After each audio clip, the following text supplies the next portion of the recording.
Hola a todos. Antes de sumergirnos en esta increíble historia, quiero que se preparen.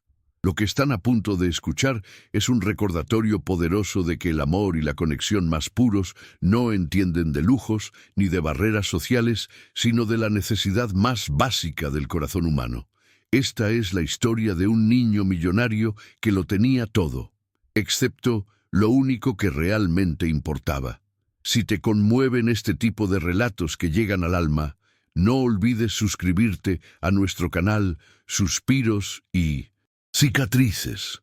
Publicamos un video nuevo todos los días y por favor, dale me gusta a este video si te toca el corazón y déjanos un comentario contándonos de dónde eres y a qué hora nos estás escuchando. Ahora vamos con la historia.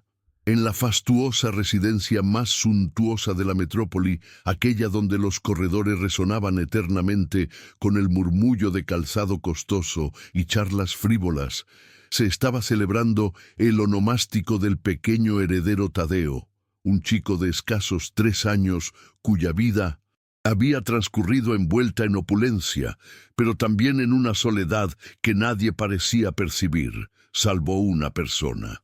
Maura, la empleada joven que laboraba allí desde antes de su nacimiento.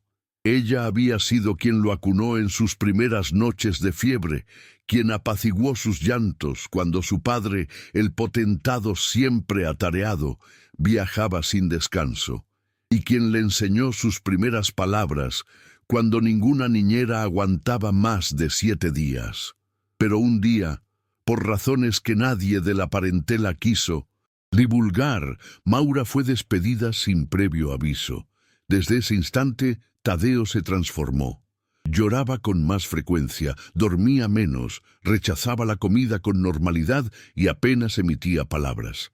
Pero como era un infante, los asistentes y su progenitor pensaban que solo estaba pasando por una fase. La verdad era otra. Añoraba a quien había sido su único refugio afectivo. Aquel día, mientras los invitados brindaban entre risas, la puerta del salón principal se abrió de manera imprevista. Maura, que había vuelto para recoger sus últimas pertenencias porque la familia le había concedido entrar a la residencia solo por unos minutos, intentó pasar inadvertida, caminando rápido, con la mirada baja, sin sospechar que el festejo se había trasladado al salón.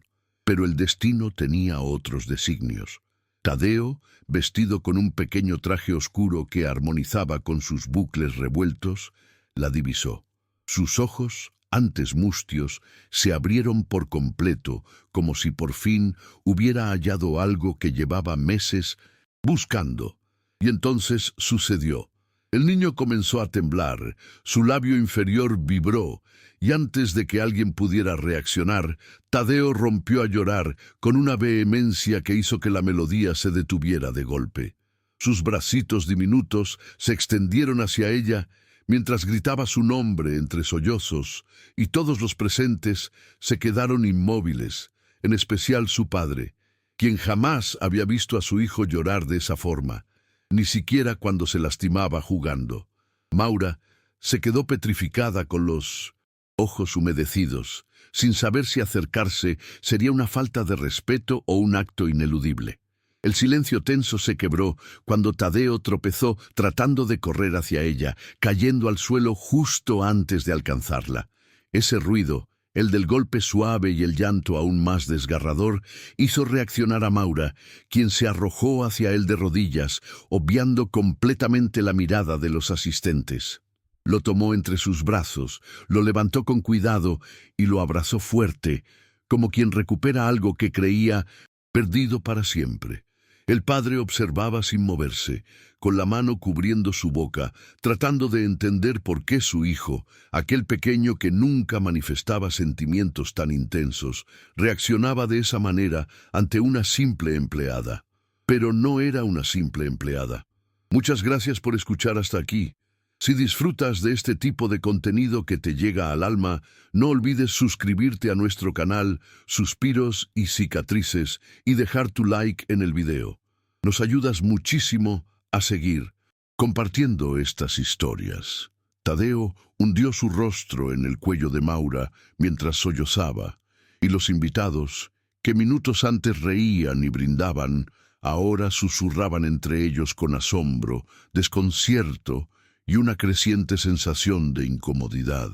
Fue entonces, en medio de aquel silencio que se podía cortar con un cuchillo, cuando Tadeo pronunció sus primeras palabras en semanas, palabras que nadie anticipaba oír, palabras que atravesaron el pecho de cada individuo en esa habitación como un proyectil.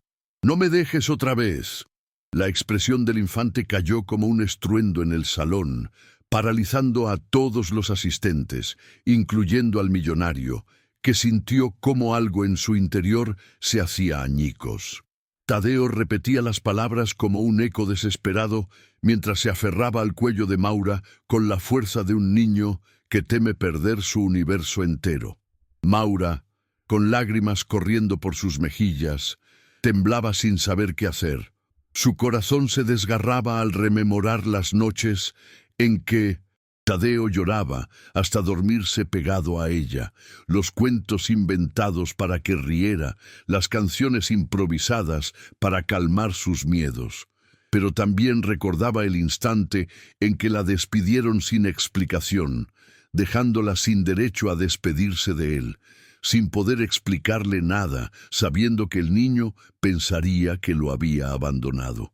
El millonario Patricio dio unos pasos hacia ellos, pero se detuvo, como si una fuerza invisible lo compeliera a confrontar una verdad ignorada por largo tiempo. Miró a Vicentuzem, su hijo abrazado a la joven, y comprendió al fin todo. La melancolía inexplicable, el mutismo prolongado, los caprichos súbitos, las noches de vigilia. No era una fase, era aflicción, era desamparo emocional. Era su propio hijo suplicando afecto, no juguetes. Patricio solicitó a los invitados que les concedieran privacidad y pronto la sala quedó en quietud total. Se acercó lentamente a Maura con la voz quebrada y le pidió que lo acompañara a una habitación reservada. Allí, lejos de las miradas curiosas, Patricio se sentó frente a ella mientras Tadeo seguía en brazos de la joven. Le imploró perdón. Sí, un magnate acostumbrado a impartir órdenes, a ser obedecido sin réplica, a nunca inclinar la cabeza, se disculpó sinceramente por haber despedido a la única persona que había amado y cuidado a su hijo como nadie más.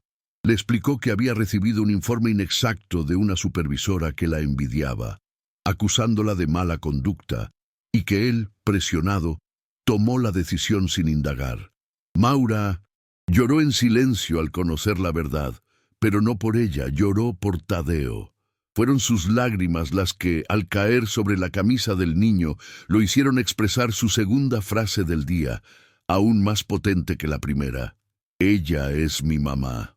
Los ojos del millonario se abrieron con sorpresa e impacto, y aunque sabía que no era cierto biológicamente, entendió sin necesidad de más argumentos. Su hijo había encontrado en Maura el afecto maternal que había perdido con el deceso de su verdadera madre. Patricio, con el corazón acongojado, le preguntó a Maura si estaría dispuesta a regresar, no como empleada, sino como parte del círculo familiar, como tutora oficial y figura vital en la existencia del niño. Maura, sobrecogida, miró a Tadeo, quien la sostenía como si soltarla significara perder el aliento, y aceptó con un asentimiento tembloroso. Desde ese día, la residencia Valle Dorado dejó de ser un sitio gélido repleto de silencios incómodos, y se transformó en un hogar donde por fin se escuchaban risas genuinas.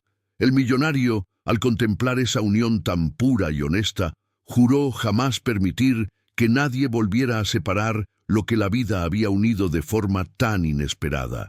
Y así, la narración del niño adinerado, la joven de servicio y las palabras que conmovieron a una sala repleta de gente, se convirtió en un poderoso recordatorio de que el amor auténtico no distingue clases sociales ni convenios laborales, nace donde encuentra corazón.